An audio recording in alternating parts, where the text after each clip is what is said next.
Welcome back to National Board Conversations. In this episode, we talked to Jada Reeves about Component 2. She is a National Board Certified teacher in West Virginia and has the tips and tricks to help you deal with the process. I won't hold you much longer. Here's my breakdown of Component 2 with Jada Reeves. Welcome to the show, Jada. Thank you for taking the time to talk to me. Oh, you're welcome. I'm excited to help with anything with National Board. All right, so we're going to take a deep dive into Component 2, but we're going to get an intro of you first. So what's your current role, and can you give a brief introduction of how you got there? Yes, I am currently an academic coach for my district, and I mainly teach with students and teachers in grades K through 5. I love my school. It's really, really great. My role as an academic coach is to help and assist other teachers for a student-centered learning environment through student-centered coaching.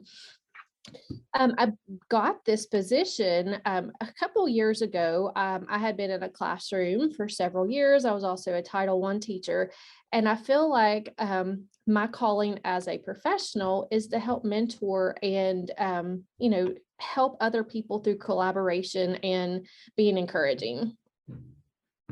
I like it. So National Board is usually about collaboration. Why did you pursue board certification?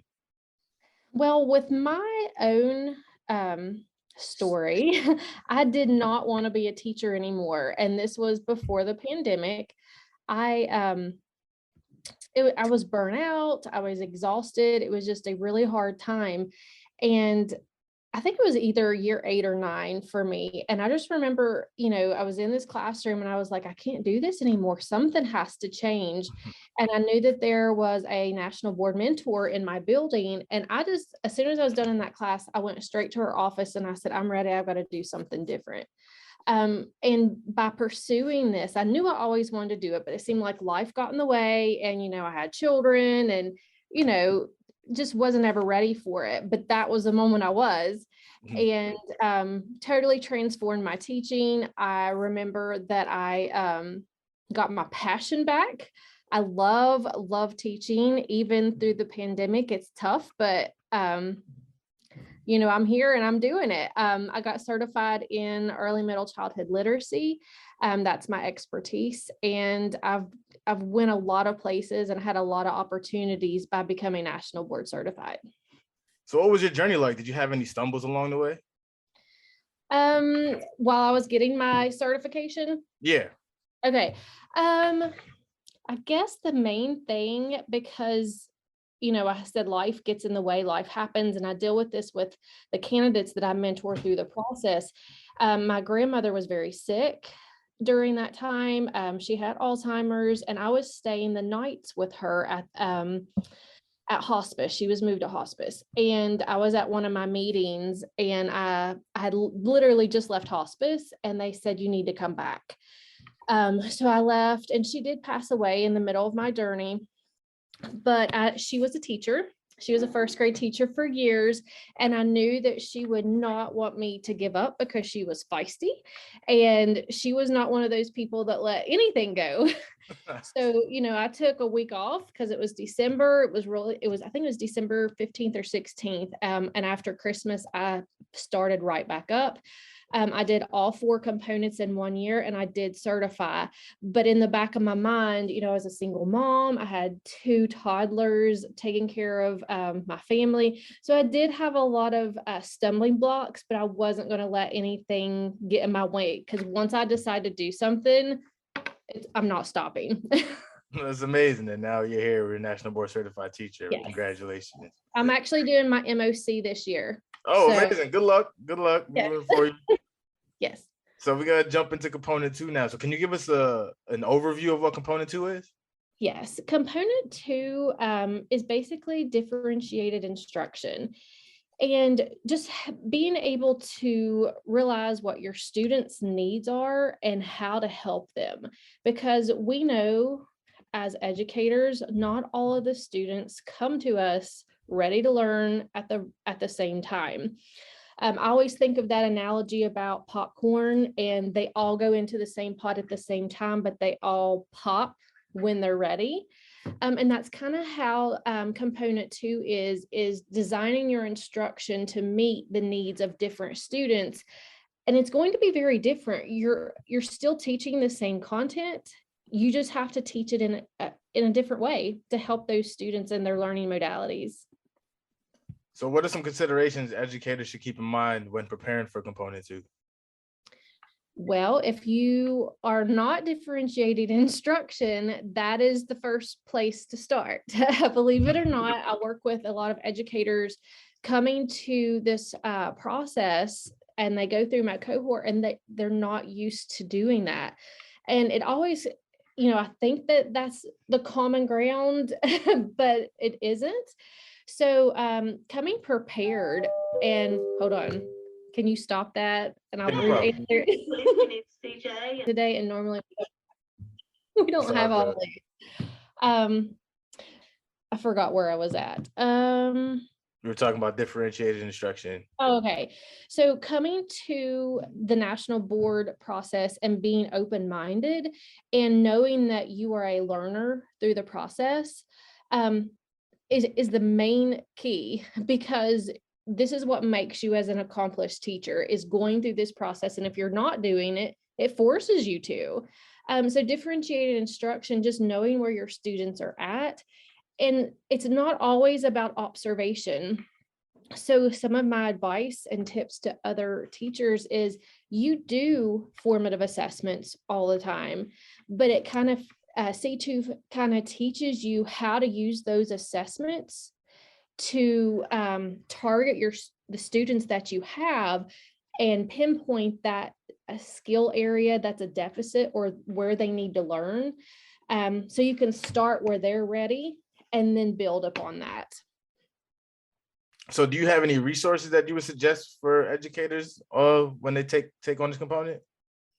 Well, I have a lot of resources. I compile a lot of things myself to share with with my mentor, or with my mentors that help me, but my mentees. Stanford University has a Canvas course, and I think it's listed on the National Board site where they can enroll. I always say that's very helpful, because nothing is going to hurt you as long as you're learning and gathering all of this knowledge. It's not going to be bad. You're an accomplished teacher, so you're a lifelong learner as well. It kind of goes along with those core propositions that National Board has. Another resource that I like to share with other people is using student-centered learning. I think the book is, I don't know if it's by Mary Ellen Weimer, but it kind of helps teachers realize that not only with differentiated instruction are you planning your lessons, but getting the students involved in their learning and monitoring their own progress. Basically getting resources to help you have a student-centered classroom environment. Last one. Do you have any strategies or advice for educators working on component 2? Okay, strategies and advice. Take it one day at a time, because a lot of times you're not used to doing this type of, I guess, work. A lot of times teachers are so used to making these decisions and it's in their head, but putting that evidence down onto paper and learning how to analyze it and analyze the why of what you're doing would be one advice. Just putting it down, use a Post-it, carry a clipboard around. And if you make a decision like, okay, why did I just tell that student to do that? Why did I grab a highlighter? Just those little things. It does take a little time. Most of the time, depending on the certifications, it's going to last over at least 3 weeks. So, pacing yourself, creating timelines is always helpful. I like to make checklists because I like to check off when I'm done with things. It makes me feel accomplished. So using those National Board resources in the commentary components are very helpful. A lot of times I'll create a checklist for our cohort to kind of go along with whatever they're doing at the time. But basically pacing yourself. I know several people that have went through the process, they like to work on everything at the same time. My advice, because I don't work that way, is I focus on one at a time. And once you're focused on one component, it's a little bit easier to get that finished instead of your mind going in all different directions. All right, so we're gonna take these next few questions outside of the classroom to get you know a little bit. So Okay. first one I got for you is, what was your first job growing up? Okay, my first job, I was a cashier at Kroger. Oh man. Yeah, I always wanted to have a job, and my mom, wouldn't let me. She was, we were in sports and we were always very busy. And I remember one of the things that they said is that you're going to work for the rest of your life. You need to enjoy your childhood. But as soon as I was ready to make some money, there I was opening up Kroger, a new store. And at the same time, I was volunteering at a hospital. So I kind of did those two at the same time. Nice. And last one, if you had to keep just 3 apps on your phone, which ones would they be? You get to keep messaging and your camera and the internet, but you get 3 apps and that's it. Okay, 3 apps. I'm trying to think of the ones that I use the most. I can still use messages and my camera.